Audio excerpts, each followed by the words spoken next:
Hello everybody, E here. Welcome back to another book review. Today we are talking about John Connolly's Max. That's John Connolly, not Michael Connolly. It's a difference. The first in this Charlie Parker series, Every Dead Thing.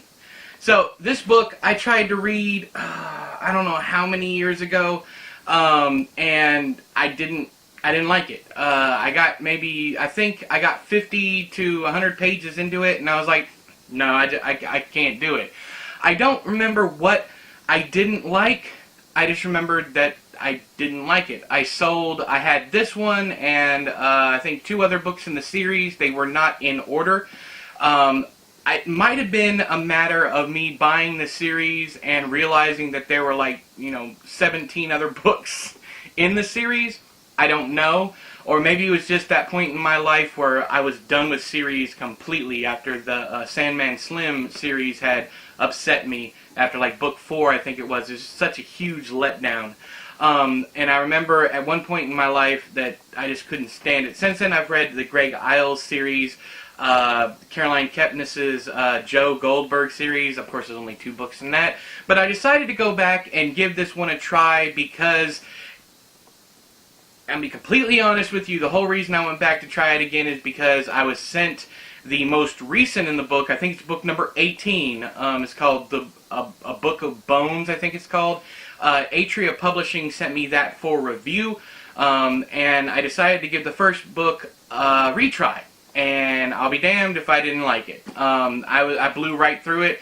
I had absolutely no problems with it whatsoever. In fact, Louis and Angel are my new favorite side characters, I guess it would be. They're support characters for the main character, who is Charlie Parker. In this book, we're introduced to Charlie Parker in the very first chapter of the book. In fact, let me go ahead and read you the description, so that way I know what's in the description. I know what I can spoil and what I can't spoil. So, Every Dead Thing. Hailed internationally as a page-turner in a league with the fiction of Thomas Harris, I would actually agree with that. He is as good as Thomas Harris, maybe a little less as far as not the research, but maybe the believability. Thomas Harris, in his books, I remember believing every single thing. In this, there is a suspension. There's a bug flying around here. It does require a little bit of a suspension of disbelief. But this lyrical and terrifying bestseller is the stunning achievement of an extravagantly gifted new novelist. John Connolly superbly taps into the tortured mind and gritty world of former NYPD detective Charlie Bird Parker. If they'd explained why his name is Bird in this book, I completely missed it. But, I mean, I never wanted to call him Bird. I still don't. He's just Parker, or he's Charlie, as far as I think of him. Tormented by the brutal, unsolved murders of his wife and young daughter. The book opens up with flashbacks to that scene. Driven by visions of the dead, Parker tracks a serial killer from New York City to the American South and finds his buried instincts for love, survival, and ultimately for killing awakened as he confronts a monster beyond imagining. I know the rest of this series goes more into a supernatural element. This book didn't, so if you're expecting that right off the bat, I was expecting it the entire book. It wasn't a letdown or anything, but I was expecting it and it never came. But with this one, it is much more in the realm of possibility kind of deal. I think there's a bit of maybe psychic or prediction kind of deal roughly in the middle. What struck me odd about the book that I actually enjoyed a lot was the fact that the book feels like 4 separate novellas.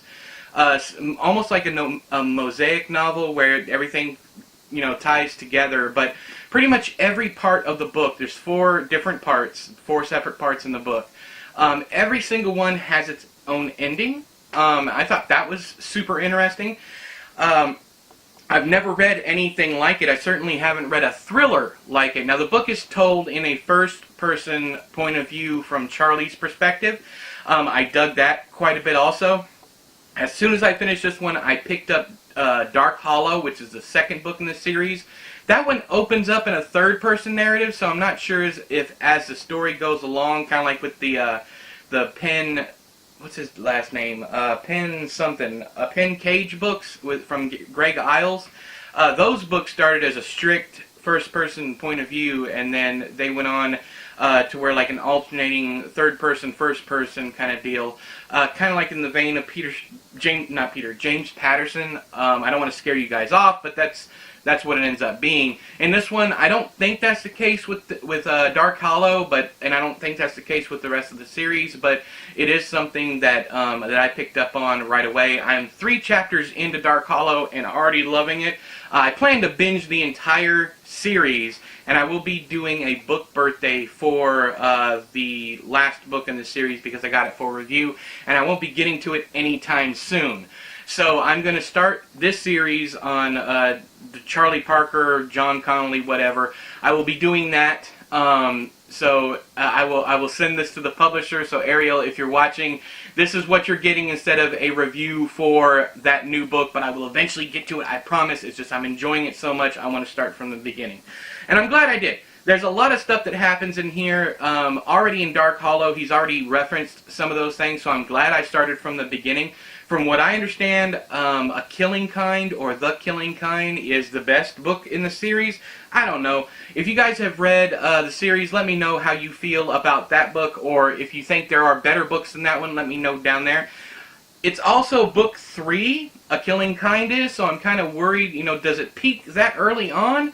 I don't know. Also, one thing I would love to know, so I'm not expecting it, so I'm not, wondering when it's coming, when does the supernatural aspect kick in? Is it in Dark Hollow? Should I just, well, of course I'm going to continue reading it. In fact, I might be done with it by the time this video goes up, because I'm way ahead with videos. We'll see. But, yeah, so this book, I loved Angel, I love Louis, I love Charlie Parker. Rachel was kind of a non-entity for me. I wasn't a huge fan of that character. I didn't hate her, it's just she did nothing for me. She was just kind of there as like a love interest, kind of like a rebound after what happens to his wife and his daughter. I did find the brutality of the killer's crime scenes to be amazing. Someone who likes that kind of thing, who looks for that kind of thing in thrillers, and if it's not gory enough or if it's not disturbing enough, you're going to lose my attention. As someone who likes that kind of thing, I thought it did really, really well. Someone did tell me that the books get creepier and less gory and less brutal as they go along, but they do get scarier, so I'm looking forward to that. But let's try that again, shall we? Have any of you read any of the Charlie Parker series or any of John Connolly's books? Did you like them? Especially this one. Did you like this one? Did you not like this one? Let me know why. All the whys, why you liked it or why you didn't like it down there in the doobly-doo. And if you post spoilers, please put spoiler 4 and then the title of the book that you're spoiling. If you're spoiling something else in the series, please let us know that. But until next time, I have been E, you have been you. This has been another book review. I'll talk to you guys later. Bye-bye!